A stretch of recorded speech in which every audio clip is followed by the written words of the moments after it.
This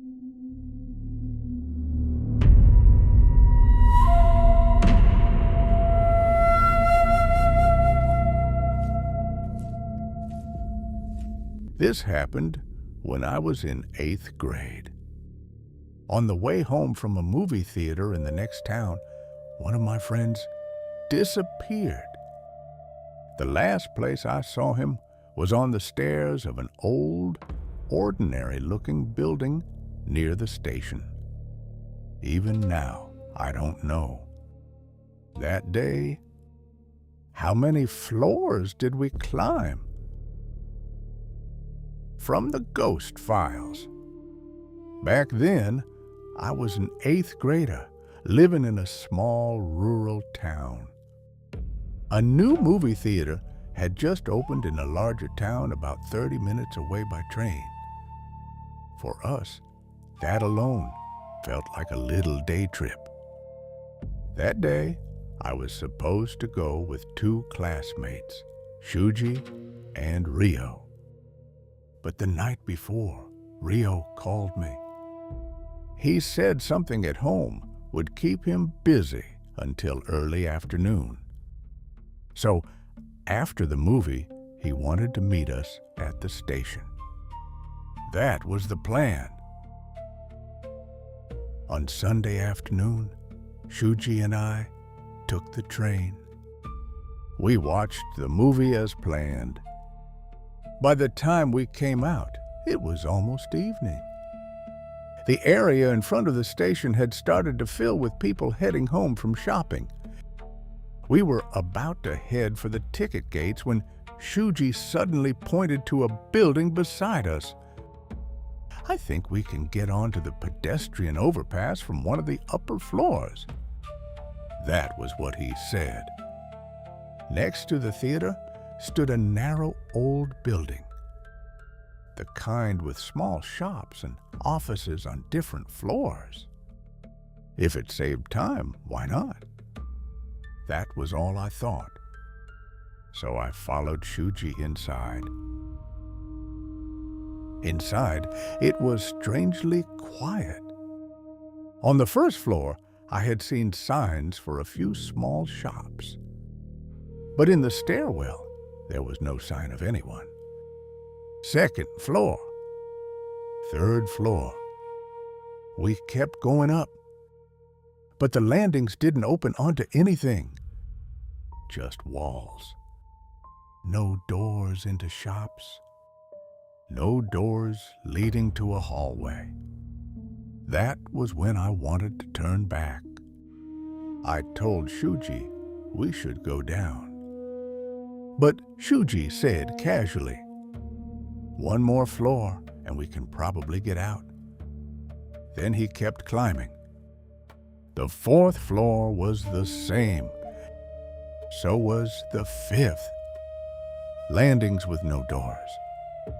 Dull, stained walls. Damp air. By then, the idea that we were taking a shortcut felt completely wrong. How many floors had we climbed? At some point, I stopped counting. But one thing was clear. The building I had seen from outside was nowhere near this tall. And still, the stairs did not end. The higher we climbed, the less it felt like we were inside a building by the station.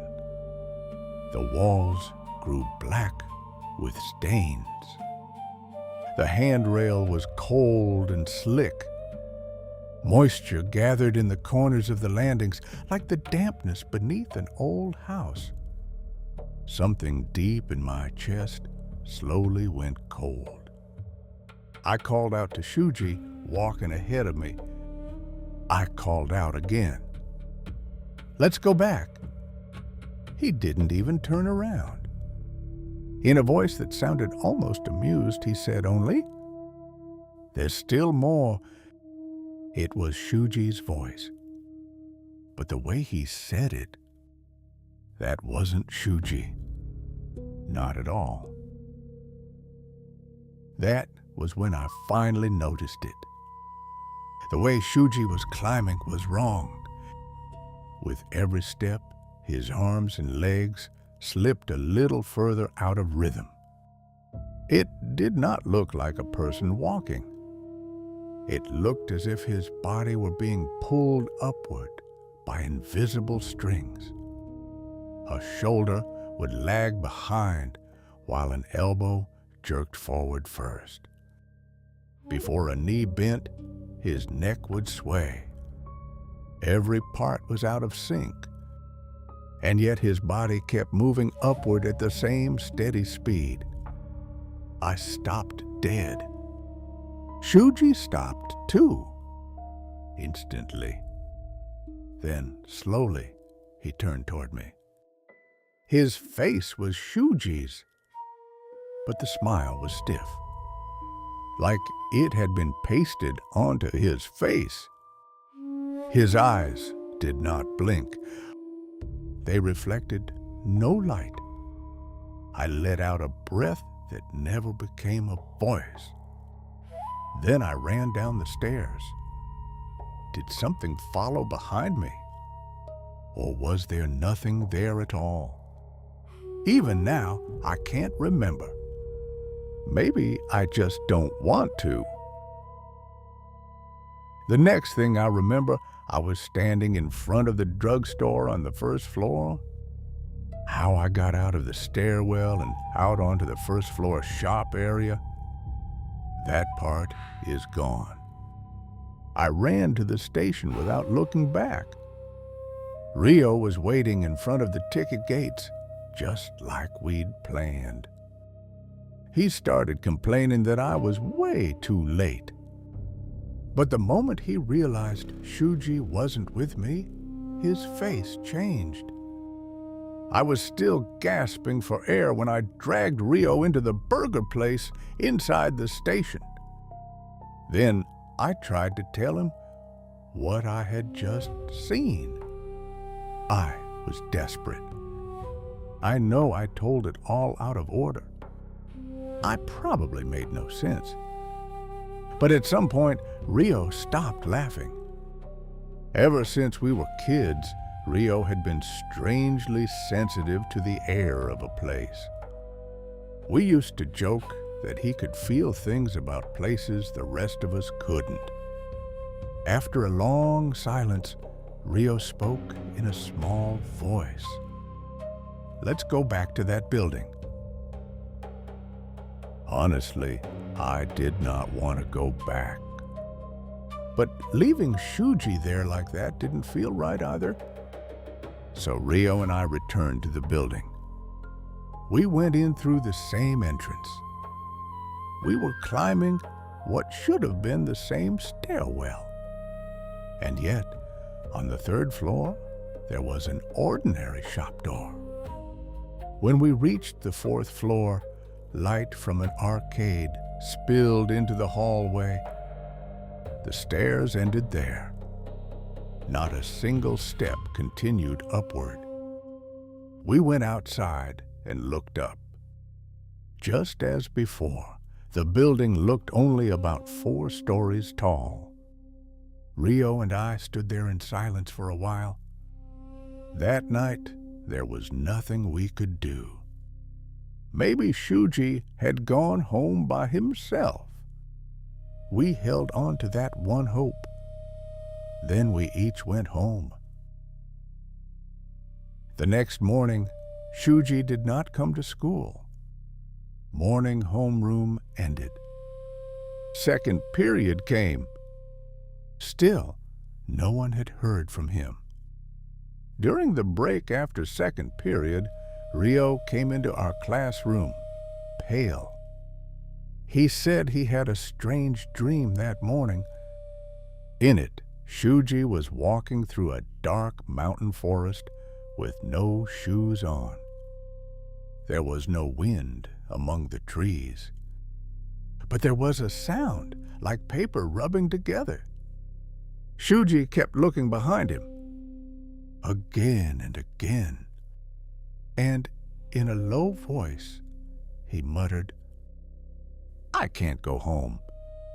Rio said it felt less like a dream and more like being shown a real place somewhere. When I heard that, the damp air from yesterday's stairwell rose back into my throat. Before the day was over, it no longer felt like Shuji was just skipping school. Shuji remained missing. The police questioned me too, but I never managed to tell them what I had seen on the stairs. I was afraid that saying it out loud would make the stairwell real. After some time, Shuji was found. He was found near a small shrine in the mountains, far from our town. I still don't know much about the details, but there are things I remember. That the place where he was found was far too similar to the place from Rio's dream. That he was barefoot, that he was badly dehydrated, and that no one could explain how he had gotten there alone. From the day I heard that, I became afraid to look up at stairwells in tall buildings. Years later, I saw Rio again. Whenever that story comes up, Rio says he can still remember the mountain road from his dream clearly. I have never even checked whether that building by the station is still there. Towns change. Buildings are torn down and rebuilt. But if that stairwell is still out there somewhere, if it leads whoever climbs it to some other place, just thinking about it, something deep in my chest still goes cold. I think, for the rest of my life, whenever I enter an old building full of small shops and offices, I will look for the floor numbers before I look at the directory.